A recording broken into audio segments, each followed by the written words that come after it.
Hello students, welcome to green agri. कैसे हैं आप सब? आई होप आप सब अच्छे होंगे। तो आज के लेक्चर में पढ़ने वाले हैं न्यूट्रिशन। जो हम लाइव स्टॉक एनिमल्स या फिर पोल्ट्री बर्ड्स जो है उनको फीडिंग कराते हैं, उसके बारे में आज हम पढ़ेंगे, चर्चा करेंगे और समझेंगे क्या क्या उन्हें खिलाना चाहिए और किस अमाउंट में फीडिंग करानी चाहिए। तो चलिए इसे स्टार्ट करते हैं। न्यूट्रिशन होता क्या है?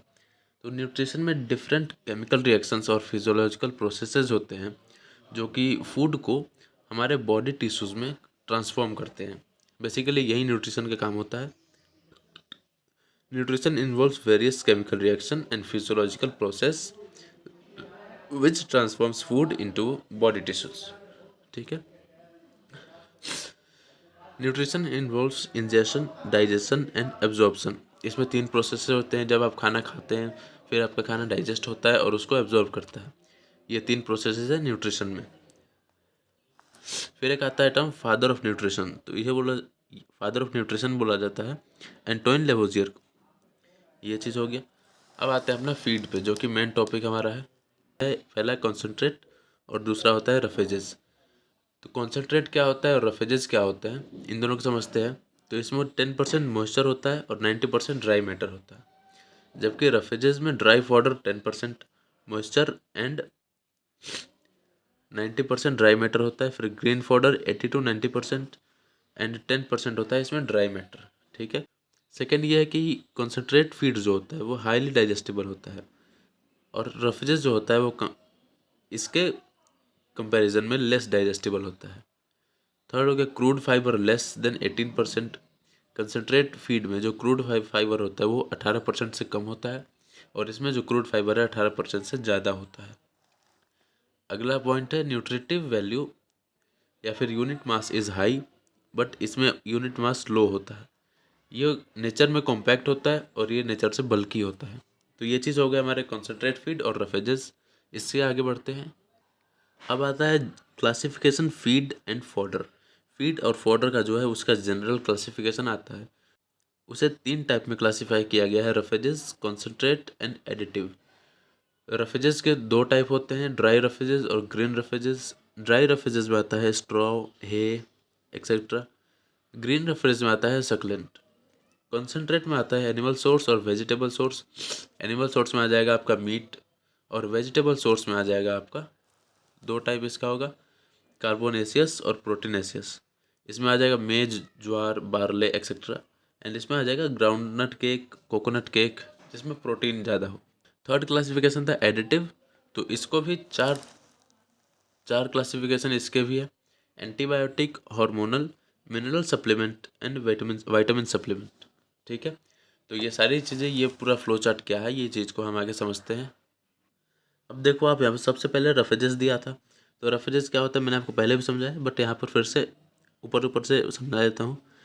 रफेजेस जो है बल्कि फीड्स होते हैं और उसमें 18% से कम क्रूड फाइबर पाया जाता है और टीडीएन होता है वो 60% से ज़्यादा होता है। ठीक है। तो रफेजेस में आता है पहला ड्राई रफेजेस। तो इसका क्या है, contents only 10 to 15% moisture. Dry roughages are dried plant material. Dry roughages होते हैं वो प्लांट मटेरियल जो प्लांट मटेरियल सूख जाते हैं, उन्हें हम ड्राई रफेजेस में इंक्लूड करते हैं। जैसे आ गया स्ट्रॉ। ये एक होता है क्रॉप रेसिड्यू होता है, जो कि हार्वेस्टिंग के बाद जो हम क्रॉप रेसिड्यू बच जाते हैं उन्हें हम स्ट्रॉ बोलते हैं। इसमें क्या होता है, they are deficient in protein, mineral, vitamins and energy due to its high crude fibre and low TDN. Secondly आता है हमारा हे। हे किसको बोलते हैं? Leguminous crop harvested at pre flowering और half blooming stage. Leguminous crop जो होते हैं उन्हें अगर हम प्री फ्लावरिंग या हाफ ब्लूमिंग स्टेज पे हार्वेस्ट कर देते हैं तो उसे हम लोग बोल देते हैं हे। इसमें मॉइस्चर कंटेंट होता है हमारा लेस देन 15%। अब आता है ग्रीन रेफेजेस। ग्रीन रेफेजेस किसे बोलते हैं? Succulent feeds usually contain moisture 60 to 90%। जिस फीड्स में 60 to 90% मॉइस्चर होता है उसको बोलते हैं ग्रीन रेफेजेस। अब ये ड्राई था तो इसमें कितना मॉइस्चर हमें था? 15%, 10 से 15% मॉइस्चर था। और ये जो है ये अभी ग्रीन है, ताज़ा है, तो इसमें 60 to 90% मॉइस्चर कंटेंट होता है। इसके भी दो टाइप्स है, लेग्यूमिनस और नॉन लेग्यूमिनस। ये जो होते हैं, ये काउपी, बरसीम, ल्यूक्रीन, इन्हीं को हम लेग्यूमिनस बोलते हैं। ये सारे लेग्यूमिनेसी फैमिली से बिलोंग करते हैं। Legumes content 2 to 3% DCP, DCP मतलब होता है डाइजेस्टिबल क्रूड प्रोटीन, और 12% टीडीएन, टोटल डाइजेस्टिबल न्यूट्रिएंट। ठीक है, अब आता है नॉन लेग्यूमिनस, तो इसमें होता है 0.5 से 1% तक डीसीपी और 11 से 15% तक टीडीएन। यही चीज़ है बस। इसके आगे बढ़ते हैं अब। तो अब आता है सेकंड क्लासिफिकेशन हमारा कॉन्सेंट्रेट। कॉन्सेंट्रेट फीड किसे बोलते हैं? तो generally contents less than 18% crude fibre, जिसमें क्रूड फाइबर 18% से कम हो, and more than 60% TDN, total digestible nutrient जो है वो 60% से ज़्यादा हो। These are less bulky and more digestible than roughages. ये रफेजेस के मुकाबले कम बल्की होते हैं और ज़्यादा डाइजेस्टिबल होते हैं। थर्ड क्लासिफिकेशन जो था हमारा एडिटिव। एडिटिव क्या काम करता है? तो these are the products use for the purpose of improving the quality of feed and the quality of food from animal origin. ये इसको हम इसलिए यूज करते हैं ताकि जो हमारा एनिमल से जो हमें फूड मिल रहा है उसकी क्वालिटी बढ़ाई जा सके। तो इसमें हमारा था क्या? Antibiotic hormones. एंटीबायोटिक क्या होते हैं? At the lower intake, antibiotics are known to stimulate the growth of animals when added to their feed or drinking water. Antibiotic वो चीज़ होते हैं जब हम इनको एनिमल के फीड या फिर ड्रिंकिंग वाटर में मिक्स कर देते हैं तो ये उनके ग्रोथ को स्टिमुलेट करता है। ठीक है, तो एंटीबायोटिक के कुछ नाम यहाँ पर दिए गए हैं। पेनिसिलिन, टेरामाइसिन और फ्लेवोमाइसिन, ये कुछ पॉपुलर एंटीबायोटिक्स है जिसका नाम मैंने यहाँ पर मेंशन कर दिया। अब सेकंड समझते हैं हॉर्मोन्स। हॉर्मोन्स क्या होता है? ये हमारा ग्रोथ प्रोमोटिंग प्रॉपर्टीज इसमें पाई जाती है, जैसे कि एस्ट्रोजन हो गया, एंड्रोजन, थायरॉक्सिन, ये सारे हमारे ग्रोथ हार्मोन्स आते हैं। इनको हम बोल देते हैं हार्मोन्स, जो ग्रोथ के लिए रिस्पॉन्सिबल होते हैं। ये एक हमारा टर्मिनोलॉजी आती है राशन। इसे राशन किसको बोलते हैं? तो it is feed allowed for a given animal during a day of 24 hours. 24 hours के लिए जो एनिमल को हम फीड दे रहे हैं उसको बोल देते हैं राशन।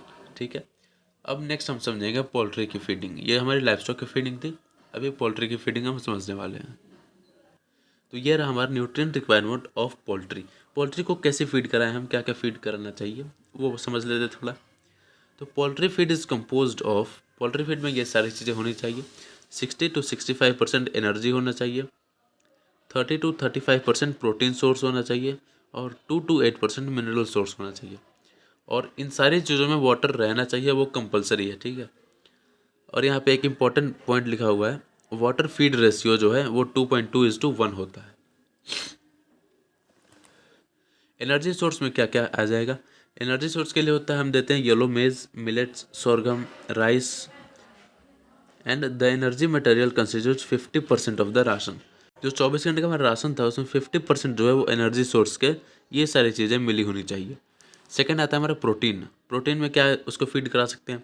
तो protein is required by the birds for growth, maintenance of body tissues and production. Protein किसके लिए रिस्पॉन्सिबल होता है? बर्ड्स के ग्रोथ के लिए, उसके बॉडी टिश्यूज के मेंटेनेंस के लिए और उसके प्रोडक्शन के लिए। Fibre, grain by products like bran included from 10 to 30% for fiber. Mixture of for poultry minerals कितने होने चाहिए? तो included at 2 to 3%.